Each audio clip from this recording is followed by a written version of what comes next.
મિત્રો આ વિડીયોમાં આપણે નાઇટ્રોજનના વિવિધ ઓક્સાઇડ સંયોજનોની વાત કરવાના છે।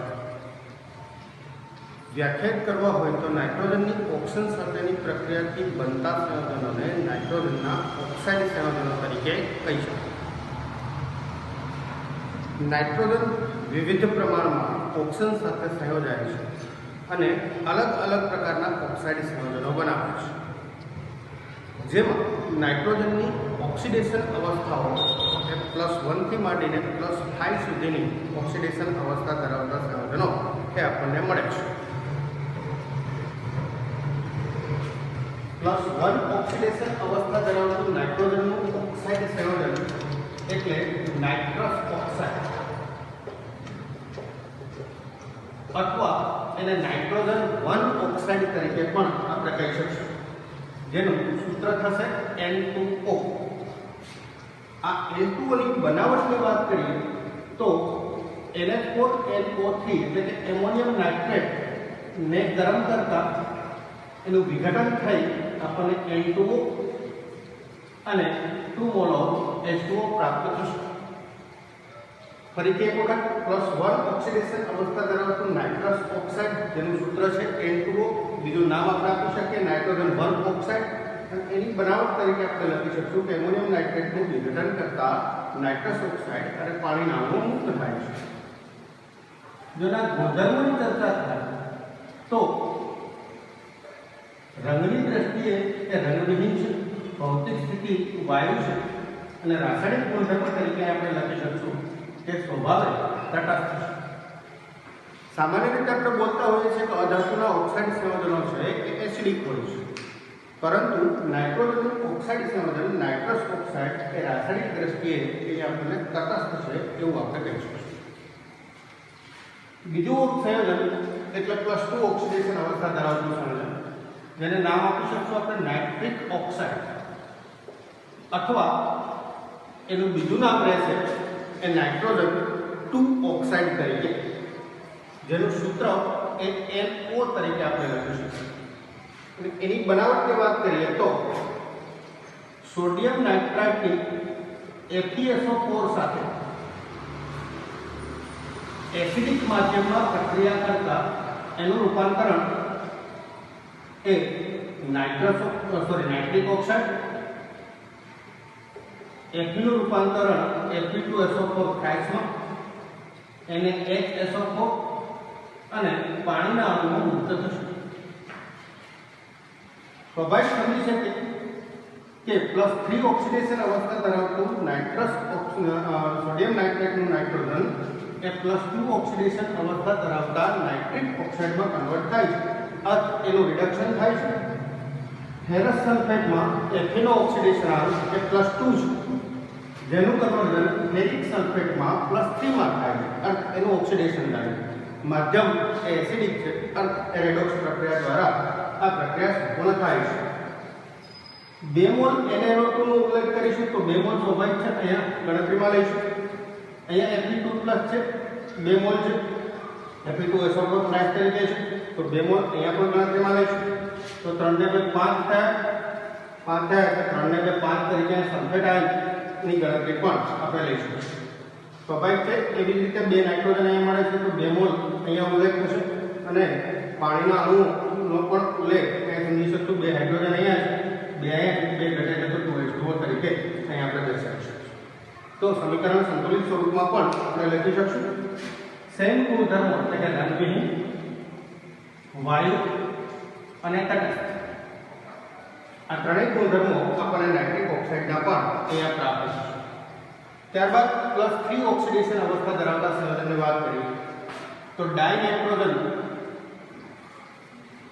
ટ્રાઇઓક્સાઇડ, જેનું સૂત્ર રહેવાનું છે N2O3, અથવા એને નાઇટ્રોજન 3 ઓક્સાઇડ તરીકે પણ નામકરણ કરી શકશે।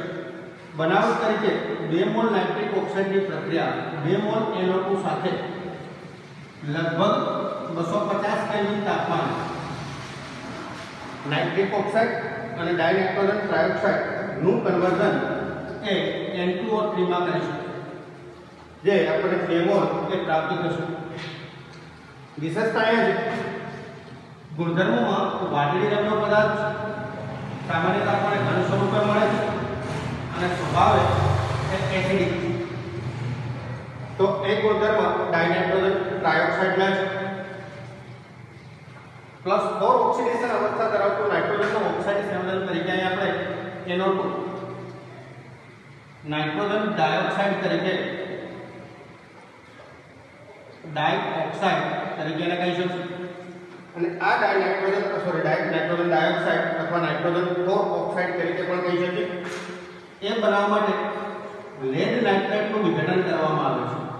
2 મોલ લેડ નાઇટ્રેટનું ગરમ કરતાનું વિઘટન થઈ 4 મોલ NO2 2 મોલ PbO અને ઓક્સિજન વાયુ મુક્ત થાય છે.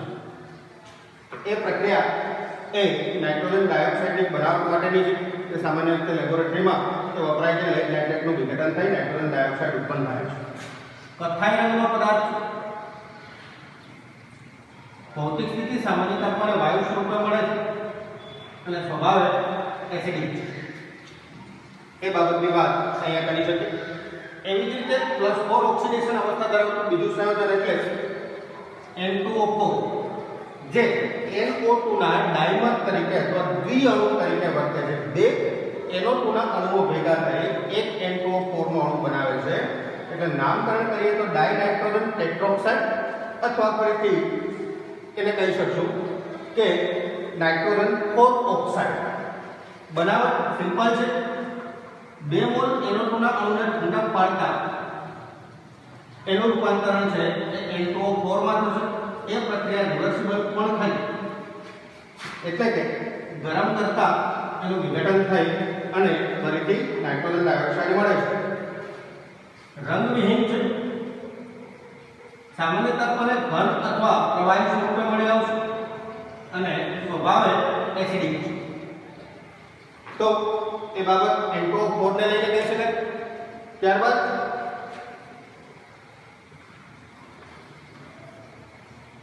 એક અન્ય નાઇટ્રોજનનો ઓક્સાઇડ એટલે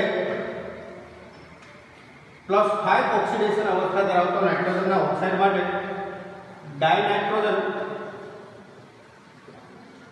પેન્ટોક્સાઇડ કહી શકશું. સૂત્ર રહેશે N2O5 નાઇટ્રોજન 5 ઓક્સાઇડ તરીકે પણ એને આપણે લખી શકીશું. એની બનાવટ જોઈએ તો નાઇટ્રિક એસિડ નું નિર્જલીકરણ કરવાથી એનું રૂપાંતરણ નાઇટ્રિક એસિડના N હાઇડ્રાઇડ એટલે કે નાઇટ્રોજન પેન્ટોક્સાઇડમાં એનું રૂપાંતરણ થશે. નિર્જલીકરણ કારક અથવા ડિહાઇડ્રેટિંગ એજન્ટ તરીકે ફોસ્ફરસના ઓક્સાઇડ સંયોજનનો ઉપયોગ જે સારા નિર્જલીકરણ કરતા તરીકે વર્તે છે. 4 મોલ નાઇટ્રિક એસિડની પ્રક્રિયા કરતા એનું રૂપાંતરણ છે N2O5 માં થશે કે 2 મોલ પ્રાપ્ત થશે અને ફોસ્ફરસના ઓક્સાઇડનું કન્વર્ઝન એ મેટાફોસ્ફોરિક એસિડમાં થવાનું છે જેના પર આપણે 4 મોલ એ પ્રાપ્ત થશે. રંગવિહીન છે. ઘન પદાર્થ છે અને સ્વભાવે એસિડિક છે. સમજી શકીએ છીએ કારણ કે નાઇટ્રિક એસિડમાંથી એ બનાવવામાં આવેલો છે. તો એક કુલ મળીને વાત રહેશે નાઇટ્રોજનના વિવિધ ઓક્સાઇડના કેટલીક બાબત નામકરણ, ઓક્સિડેશન અવસ્થા, બનાવટ અને ગુણધર્મોને. ત્યારબાદ આપણે નાઇટ્રોજનના ઓક્સાઇડ સંયોજનોના કેટલાક બંધારણની વાત કરીશું. બંધારણીય સૂત્ર કહી શકો અથવા તો એનું બંધારણ કેવી રીતે થાય છે એ બાબત આપણે સમજી શકીએ. નાઇટ્રોજનના 2 ઓક્સાઇડ સંયોજનોના બંધારણ તમે સરળતાથી યાદ રાખી લો તો લગભગ બાકીના બંધારણો એકદમ ઇઝીલી એ આપણે યાદ રાખી શકીએ છીએ. કેટલાક પર્ટિક્યુલર બંધારણ છે. પર્ટિક્યુલર બંધારણની વાત કરો તો પહેલું બંધારણ એટલે N2. હવે આ બંધારણીય સૂત્ર સમજવા માટે એક કન્સેપ્ટ આપણા મગજમાં ક્લિયર રહેવો જોઈએ જે કેવો કે નાઇટ્રોજનની બાહ્યતમ કક્ષામાં એક વધારાનું અબંધકારક ઇલેક્ટ્રોન યુગ્મ છે અને 3 એકલ ઇલેક્ટ્રોન છે. જનરલી આપણે એની ઇલેક્ટ્રોન રચના જોઈએ તો નાઇટ્રોજન પરમાણુ ક્રમાંક 7 ઇલેક્ટ્રોન રચના થશે 1s2 2s2 2px1 2py1 અને 2pz1. એવી જ રીતે ઓક્સાઇડ સંયોજનમાં ઓક્સાઇડની વાત કરીએ તો ઇલેક્ટ્રોન રચના રહેવાની છે પરમાણુ ક્રમાંક 8 ના આધારે 1s2 2s2 2px2 2py1 અને 2pz1.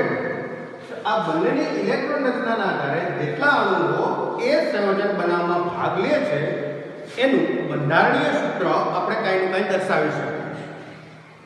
કેવી રીતે? એકાદ ઉદાહરણ સમજવા માટે દાખલા તરીકે નાઇટ્રોજનના ડાયનાઇટ્રોજન ઓક્સાઇડ અથવા નાઇટ્રસ ઓક્સાઇડ અથવા લાફિંગ ગેસ પણ જેને કહીએ છીએ, આનું સૂત્ર કેવા પ્રકારનું રહેશે કે નાઇટ્રોજન સાથે ડબલ બોન્ડથી અને ડબલ બોન્ડથી ઓક્સિજન સાથે જોડાયેલો છે. તો બંધકારક ઇલેક્ટ્રોનમાં કેટલા વપરાણા છે તો દેખાય છે આપણને 4. વધારાના અબંધકારક ઇલેક્ટ્રોન યુગ્મ તરીકે 2 નાઇટ્રોજન પાસે અને 2 ઓક્સિજન પાસે એ વધારાના અબંધકારક ઇલેક્ટ્રોન યુગ્મ રહેશે. ઉપરાંત એમાં સંસ્પંદન પણ જોવા મળે છે. તો સંસ્પંદનીય બંધારણો લખવા માટે સમજાવી વાત કે નાઇટ્રોજન વચ્ચે ટ્રિપલ બોન્ડ બને, એટલે કે નાઇટ્રોજન પાસે રહેલું વધારાનું એક અબંધકારક ઇલેક્ટ્રોન યુગ્મ અહીંયા વપરાય તો ત્રીજો બંધ બનાવે ત્યારે ઓક્સિજન સાથે સિંગલ બોન્ડ બનાવે છે. તો ઓક્સિજનનું વધારાનું અબંધકારક ઇલેક્ટ્રોન યુગ્મ ઓક્સિજન ઉપર આવતું રહેશે, નાઇટ્રોજન પાસે એક જ ઇલેક્ટ્રોન યુગ્મ બનશે. તો બંને સંસ્પંદનીય બંધારણો દર્શાવે છે. ઉપરાંત અહીંયા નાઇટ્રોજન વચ્ચે અને નાઇટ્રોજન ઓક્સિજન વચ્ચેની જે બંધ લંબાઈના મૂલ્યો છે એ બંધ લંબાઈ એ આપણને 113 અને 115 જેવી એ માલુમ પડે છે. ઉપરાંત બીજી વાત કરીએ તો નાઇટ્રોજનના ઓક્સાઇડ એટલે કે નાઇટ્રિક ઓક્સાઇડની વાત. નાઇટ્રિક ઓક્સાઇડની વિશેષતા પણ એ સમજાવી છે કે નાઇટ્રોજન વચ્ચે ડબલ બોન્ડ અને ઓક્સિજનની બંધ રચના થયેલી છે. ઉપરાંત વધારાનો એક અબંધકારક ઇલેક્ટ્રોન યુગ્મ અહીંયા રહેશે, ઉપરાંત એક અયુગ્મિત ઇલેક્ટ્રોન પણ રહેવાનો છે અને ઓક્સિજન પાસે 2 વધારાના અબંધકારક ઇલેક્ટ્રોન યુગ્મ રહેવાનો છે.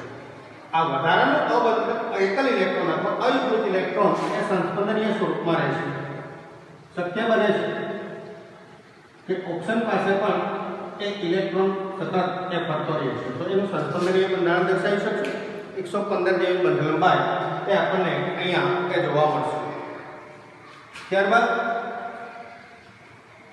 બુકમાં આપણને N2O3 નું બંધારણ આપેલું છે, પણ હું એ તમને સમજાવવાનો પ્રયત્ન કરું છું NO2 નું બંધારણ, નાઇટ્રોજન ડાયોક્સાઇડનું બંધારણ. કારણ કે બાકીના બંધારણો સરળ છે શીખવા માટે એટલા માટે કરું છું.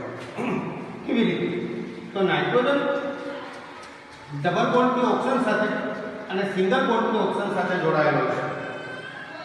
એક બાબત હંમેશા યાદ રાખીશું કે જે ઓક્સિજન સિંગલ બોન્ડથી જોડાયેલો હોય એની પાસે વધારાના 3 અબંધકારક ઇલેક્ટ્રોન યુગ્મ રહેશે અને ડબલ બોન્ડથી જોડાયેલો હોય એની પાસે 2 વધારાના અબંધકારક ઇલેક્ટ્રોન યુગ્મ રહેશે.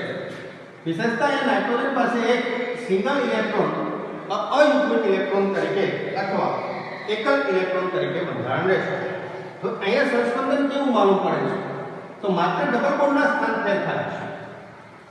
ડબલ બોન્ડના સ્થાન ફેરનો અર્થ આ પ્રકારનો રહેશે કે જે ડબલ બોન્ડથી જોડાયેલો હોય સિંગલ બોન્ડથી જોડાય અને સિંગલ બોન્ડથી જોડાય તેની પાસે 3 વધારાના અબંધકારક ઇલેક્ટ્રોન યુગ્મ અને ડબલ બોન્ડથી જોડાય એની પાસે 2 વધારાના અબંધકારક ઇલેક્ટ્રોન યુગ્મ. તો એ સંસ્પંદનીય સ્વરૂપ પણ આપણને દર્શાવશે. હવે જે બાકીના વાત છે, બાકીનાનો અર્થ N2O3 N2O4 અને N2O5 આ ત્રણે બંધારણો એ એકદમ ઇઝી એટલા માટે થઈ જશે. એકાદ ઉદાહરણ સમજવા માટે કે N2O3 નું બંધારણીય સૂત્ર કેવું રહેવાનું છે?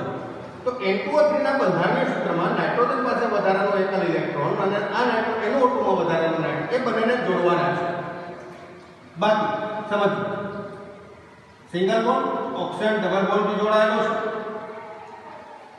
અને એક એકલ ઇલેક્ટ્રોન અહીંયા છે. નાઇટ્રિક ઓક્સાઇડમાં પણ નાઇટ્રોજન ડબલ બોન્ડથી ઓક્સિજન સાથે જોડાયેલો છે. એક વધારાનો ઇલેક્ટ્રોન અબંધકારક ઇલેક્ટ્રોન છે, એક એકલ ઇલેક્ટ્રોન છે. ઓક્સિજન પાસે 2 વધારાના અબંધકારક. હવે આ જે બંને અયુગ્મિત ઇલેક્ટ્રોન છે એકબીજા સાથે જોડી દેવાના છે. અર્થ બંધારણ થઈ ગયું N2O3. અહીંયા સંસ્પંદન શક્ય કેવું? તો આ બંનેમાં ડબલ બોન્ડ સિંગલ બોન્ડનો ફેરબદલ થાય તો ડબલ બોન્ડથી ઓક્સિજન જોડાશે, સિંગલ બોન્ડથી ઓક્સિજન જોડાશે, નાઇટ્રોજન ડબલ બોન્ડથી ઓક્સિજન જોડાશે. એક બંધારણ એવું છે જે આપણે કાર્બનિક પર શીખીએ છીએ, જેવી રીતે સિસ સમઘટકની વાત, એવી રીતે અહીં ડબલ બોન્ડ એક જ બાજુ રહેશે નાઇટ્રોજન બંને અહીં સામસામેની વાત. પાંચમું બંધારણ એટલે N2O4 તો સ્વાભાવિક સમજી શકશો કે બે નાઇટ્રિક ઓક્સાઇડના નાઇટ્રોજન ડાયોક્સાઇડના અણુઓ એકબીજા સાથે જોડવા છે. આ બંધારણ છે. સમઘટકતામાં પણ રેઝોનન્સ સંસ્પંદન એમાં પણ દર્શાવી શકશો. Double bond option, single bond option, single bond option, double bond option. આ પ્રકારના બંધારણીય સૂત્ર મળશે. અને પાંચમું બંધારણ એટલે N2O5 ના બંધારણમાં